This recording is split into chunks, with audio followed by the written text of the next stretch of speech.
Социалдык шарттарын жакшыртууга, региондорду өнүктүрүүгө, экономиканы фискалдаштыруу менен санариттештирүүгө, алардын басымдуу бөлүгү жарандардын социалдык шарттарын жакшыртууга, региондорду өнүктүрүүгө, экономиканы фискалдаштыруу менен санариттештирүүгө, ата мекендик айыл чарба өндүрүүчүлөрдү, бизнес чөйрөнү жана экспортту колдоого багытталды.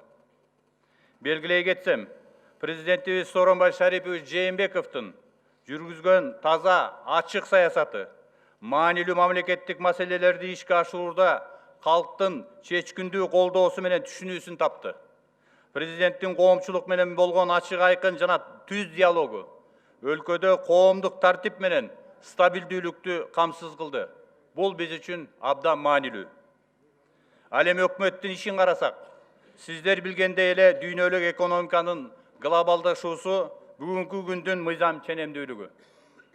Айрыкча коркунучтар менен тобокелдиктер өлкөнүн статусуна, географиялык жайгашуусуна карабастан ар бир мамлекетке, анын экономикасына, бюджетине, соода сатык көлөмдөрүнө өзүнүн олуттуу оң жана терс таасирлерин тийгизүүдө.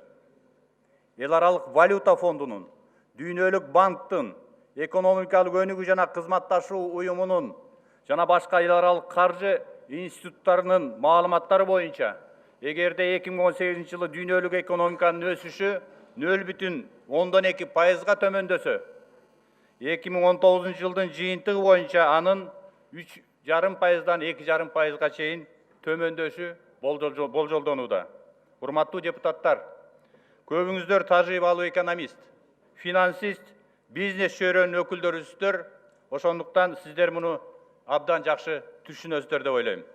Урматтуу депутаттар, 2019 жыл макроэкономикалык стабилдешүүгө жетүү, ачык айкын жана тең салмактуу бюджетти камсыздоо жагынан алганда чынында эле жоопкерчиликтүү жыл болду.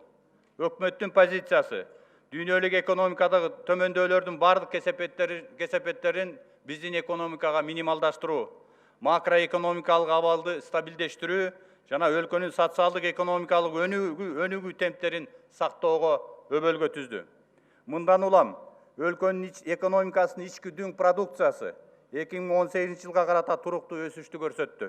Эгерде 2018 жылы ал 3,5%ды түзсө, 2019 жылдын 9 айынын жыйынтыгы боюнча 6,1%ды түзүп, Евразиялык экономикалык бирдикке кирген мамлекеттердеги жакшы көрсөткүчтөн.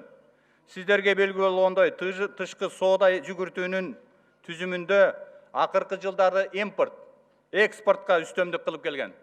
2019 жылдагы бул кырдаал өзгөрүүдө. Үстүбүздөгү жылдын 9 айынын жыйынтыгы боюнча экспорт 1 миллиард 300 миллион долларды түзүп, өткөн жылдагыдан 12%га жакын жогору. Ошол эле маалда импорт 7,3%га төмөндөдү. Бул көрсөткүчтөр соода балансынын сальдосуна олуттуу таасирин тийгизип, соода балансынын тартыштыгы 16%га жакын кыскарды. Мындай көрсөткүч ички өндүрүштүн өсүшү, ата мекендик продукциянын экспортунун көбөйүшүнөн улам жетишилди. Биздин позициябыз өзүбүздүн өндүрүүчүлөрдү колдоо, импорттун көлөмүн азайтуу, экспортко багытталган товарларды колдоо. Бул багытта өлкөбүздө кээ бир товарлар боюнча импортту алмаштыруу боюнча мисал келтирейин.